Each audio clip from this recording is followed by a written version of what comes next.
Šeit ir mūsu bāzes vieta, kur mēs pieņemam Latvijas cilvēcīgo plašo siržu ļaužu ziedotās mantas, pirmās nepieciešamās mantas, lai Ukraiņu bēgļu ģimenes varētu pārdzīvot šo ziemu. Te viņi mums tiek savestas, dažāds miks pēc mūsu norādītajiem vajadzībām, un tad mēs viņus sašķirojam pa kastēm. Šīs kastes mēs nogādāsim Ukrainā, Harkovā, Slovjanskā, Dņepropetrovskā, lai organizācijas, ar ko mēs sakoordinējamies Ukrainā, lai viņi saņem šīs jau precīzi sapakotas, lai viņam tas darbs nav jādara dubultā, viņam toču darbs tur pietiek. Un lūk, uz katrs ir uzrakstīts, kas tur ir, vēlāk būs pierakstīts, kurai organizācijai tas ir konkrēti domāts. Un tas viss mums sašķirots, liekam iekšā busā, 80 kastes, 14 kubikmetri un braucam uz šīm pilsētām. Nogādāt tieši precīzi cilvēkiem, kam to vajag. Ukrainā šajā brīdī ir no kara apgabala zonas izbraukuši 2 miljoniem cilvēku. Citi uz Krieviju, kas ir krieviski, tur tādi noskaņoti, un lielākā daļa uz Ukrainu, kas grib būt savās mājās, savā Ukrainā. Bet kara darbības zonā viņi tur nevar uzturēties, jo tur karš. Viņi devušies uz tuvākajām pilsētām, uz Harkovu, Dņepropetrovsku, Zaporiožu, un tur viņi pārsvarā visi ir.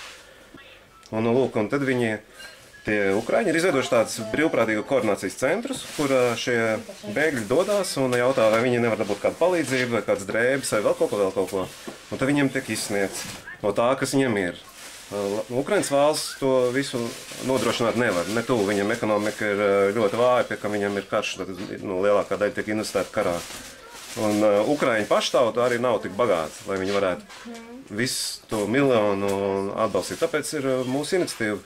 Valsts, kur nav baigi bagātā, bet kurā tomēr ir katram mājās kāds noderīgs priekšmets priekš viņiem, kas viņiem ir ļoti pirmā nepieciešamība. Tad mēs viņus savācam, ar Facebook palīdzību izplatījām šo informāciju, un tad mēs viņus smuki sašķirām un krāmējam iekšā busā un nonākam līdz šiem bēgļu centriem, kur mums ir smuki sadalīts, viss salikts, zinām, kur katrs nonāk. Katrs bēgļu centrs mums izstāstīja, ko viņiem vajag, sarakstiņu atsūtīja.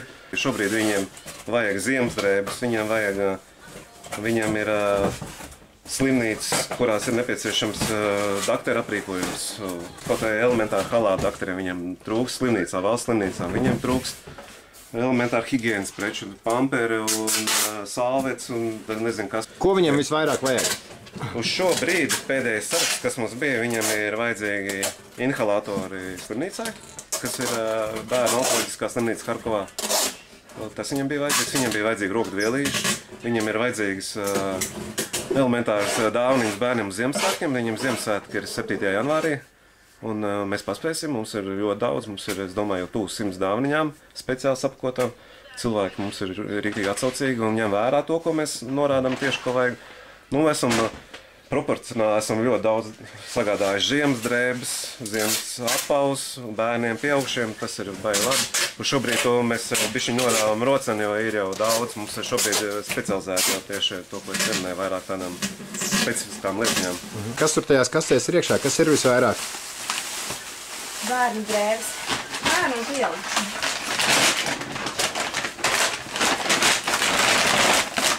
Sābatiņi. Šī bija ļoti spontāna ideja. Ir dzirdēts, ka to dara poļi, dara lietuvieši, bet no Latvijas, bez papētīt dziļāk, ir 2 kravas aizgājušas maijā uz Ukrainu. Es uzskatu, ka tas ir pa maz. Mums ir sabiedrība pietiekami turīga, varbūt nesauks viņu pa turīgu, bet ir pietiekams iespējas palīdzēt vairāk nekā to mēs esam darījuši. Un, ko es sapratu šajā mūsu akcijā, kad pietrūks vienkārši iniciatīvu to sākt darīt un novest līdz galam, jo cilvēkiem vēlmes ir un ļoti daudz atsaucās. Mums ir, es nemaldos, kādas 100 cilvēki tiešām ir veduši tās manas. Tā kā tur ir nopietni pie tā, ka es tikai ļoti minimāli tādu postu ieliku Facebookā. Ja godīgi, es biju domājis, ka tādā vieglā mašīnā bagāžniekā sametīs pāris maisas un atmādzēsies tur augšā priekšā. Jā. Bet, pēc pirmām dienām jau bija skaidrs, ka būs kaut kas nopietnas vajadzīgs. Un mums pieteicās jau kompānijas, minēsim vārdā, HRX, Peks personā, kas uzreiz teica, viņš soms ir, viņš teica, ņemiet jums autobusu, lielākais mikriņš, kas mums ņem ved, viņš ielēja vēl degvielu mums, cik var.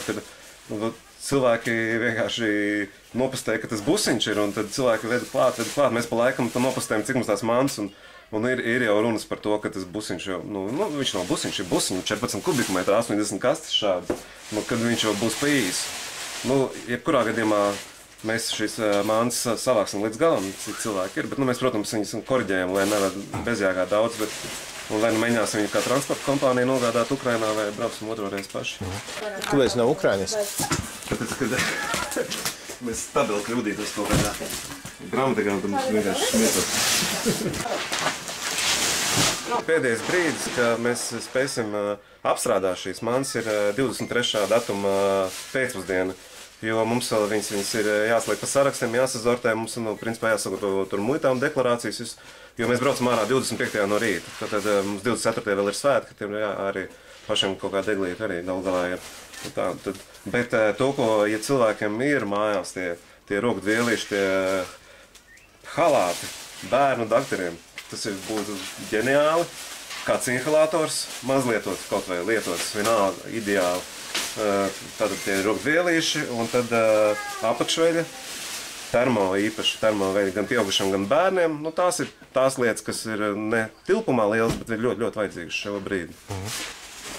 Ir ārkārtīgi liela pārsteigumi no cilvēkiem, kas mums piegādā šīs mantas, jo es teikšu tā, ir atveic tādas dārgas mantas, ko es vispār mūžā pats neesmu atļāvies pirkt. Tas ir vienkārši kolosāli, jo es domāju, to novērtēs nenormāli, ārkārtīgi dārgi apelt bērniem, pieaugušiem, visādas drēbes, tam līdzīgi. Un arī jebkuram, kas mums ziedojas, un pirmajiem un pēdējiem, man ir īpaši prieks pirmajiem, kas bija tieši nākamajā dienā atveda jau pilns maisis, man ir ļoti liels prieks par viņiem. Es negribu teikt paldies, jo paldies teiks tur Ukrainā viņiem. Es saku, superīgi, ka jūs to izdarījāt. Lai iet mantas bērniem uz Harkovu.